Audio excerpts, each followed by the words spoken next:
Today, I visited a field close to my house, with a camera, of course. You see, it rained recently, and the plants, animals, and insects were all very grateful. I was too. So, rather than give you a blow-by-blow narrative of my visit, I'll just tell you that it was a very pleasant visit. The vines climbing the pine tree, which by the way are weeds, but anyway, these vines climbing the pine trees showed their white flowers a symbol of their pride. Somehow I didn't notice them before the rain, but I certainly did after the rain. Another vine, another species, another weed. This one interlaced in the bamboo were also grateful for the rain, and their tiny blossoms seemed to show it.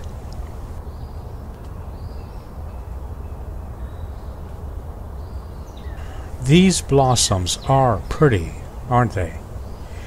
Yet, even though the rain is as generous to this weed as it is to a designated flower, how this weed is perceived, however, in spite of its beautiful petals, is not the same as, say, a rose. Sort of like people, wouldn't you say? Some people are more equal than others. Some people are more deserving than others. Some people are less likely to succeed than others. The weed did not give itself a designation. The rose did not appoint itself superior. People did. Yes, I'm still thinking of the impartiality of the rain.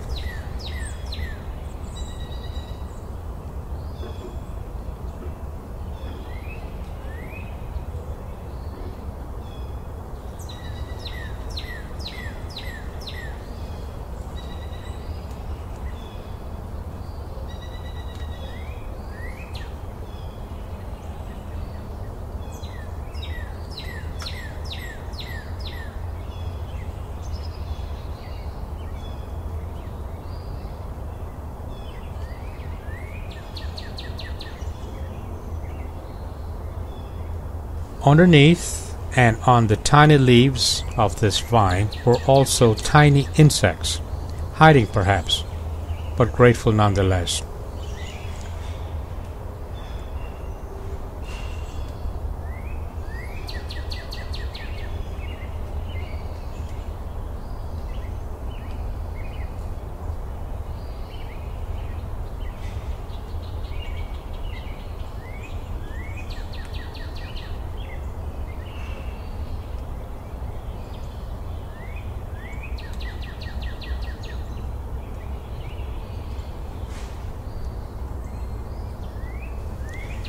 If you'll notice very carefully, one such bug sat there enjoying what remained of a fly. I don't know if he caught the fly or if he found it already dead. Be that as it may, that little insect sat there and he was enjoying the fly. Perhaps the fly should have flown away. As for me, I walked in the wet grass and I too was grateful for the rain. The rain, to me, is a symbol of impartiality. It rains on everyone and everything equally, and we're all grateful.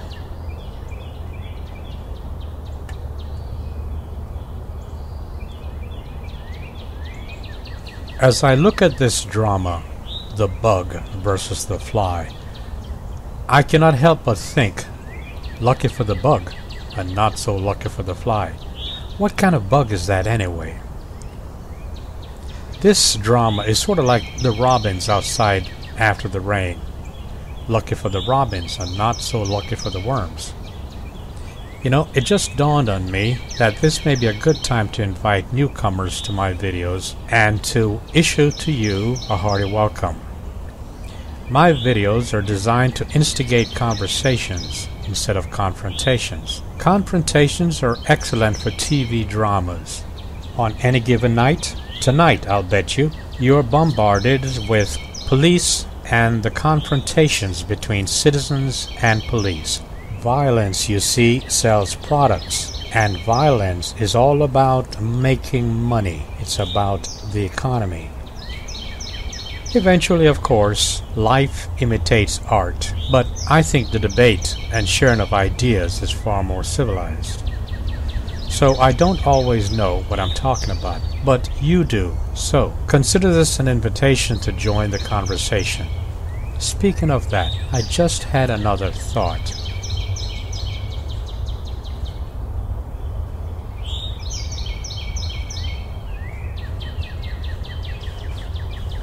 You know, I am still thinking about the rain. I'm still mulling over the impartiality of the rain. As I sit here, the sound is usually off on my TV. It usually is. But today, the sound is on. I can see a TV hostess this afternoon conveying her artificial philosophy as she runs her fingers with the artificial fingernails through her artificial hair. She's trying her very best to be what she is not. She flashes her artificial eyelashes, and teenagers everywhere will now try their best to be like her. Isn't TV grand? But today, I think she is wrong. Equality does not necessarily mean justice. Look, a 6-foot fence is equal to all approaching that fence, but the 6'9" person has the advantage of seeing over that fence than, say, a 5'1" person. In other words, if the water in a pool is 5 feet deep, the tall person may walk across the pool with his feet on the bottom of the pool, of course, but the short person must swim across the pool. In people terms, for example, is stealing an apple to feed a hungry child the same as stealing an apple to deprive a merchant of an income? Is it justice in sending the poor to prison while the rich is given an insignificant fine for the same crime? How you answer really depends on what tribe you belong to. Yes, the rain is impartial. It blesses him that gives and him that takes. We, on the other hand, are tribal in nature. We seek to highlight our differences to give us cause to be tribal. We are divisive by nature, and being divisive is good for the economy. After all, there is no money in peace. There never has been. So, the rain may be impartial in its application, but we are not. No equality, no justice, no peace. As for me, I long for an integrated world with liberty and justice for all. You see, I'm a John Lennon fan. I am a dreamer. You, on the other hand, you have your own ideas. I know you do. You think for yourself, and it's not for me to change your mind until you're ready to do so. Don't you agree?